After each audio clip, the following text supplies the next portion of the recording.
Today we've got Todd Burkdoll with us once again. He is a field market development specialist for Valent U.S.A. And now, Todd, today we are talking a little bit about fungal disease and the issues those can create, especially when there's a fair amount of moisture out in the orchards. So in scenarios where we've passed bloom, what should growers be thinking about in terms of fungal pathogens? If there's any spores out there, which there probably is, of fungal pathogens such as scab, alternaria, shot hole, you need to be aware that those diseases can take over pretty rapidly, especially if you still got petals around the clusters of almond fruit.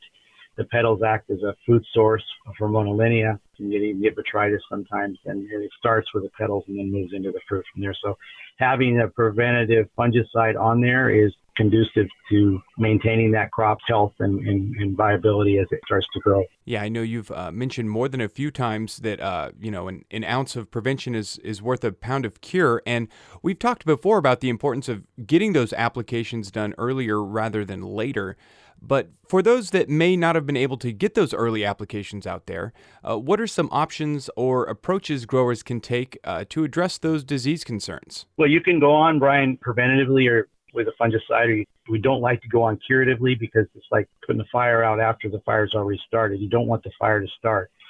But going on as soon as the raining event is over, it takes time for the growth of the spores to germinate and then to put out mycelia or whatever structure, fruiting bodies that may develop from the basic biology of that pathogen. But it takes a while for that to happen. If the conditions are right, it can happen pretty rapidly. But getting a fungicide on as soon as possible after a rain event can reduce the potential for that. The disease triangle is pretty simple, but it's also very complex. It's the environment, the host, and then the pathogen itself. And so take any one of those three things away, you don't have disease.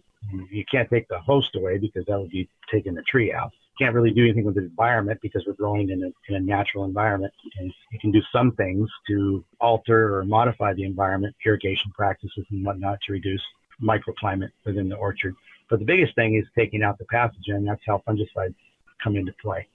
And very effectively, there's a lot of different fungicides out there that are effective. The UC IPM guidelines published by Jim Ediscavage and company, are very, very informative, and they're pretty much spot on as far as the activity and which fungicides you would choose. It's all there at ucm.ipm.edu under almonds. The biggest thing is after a rain event or before a rain event to get some protection on these trees.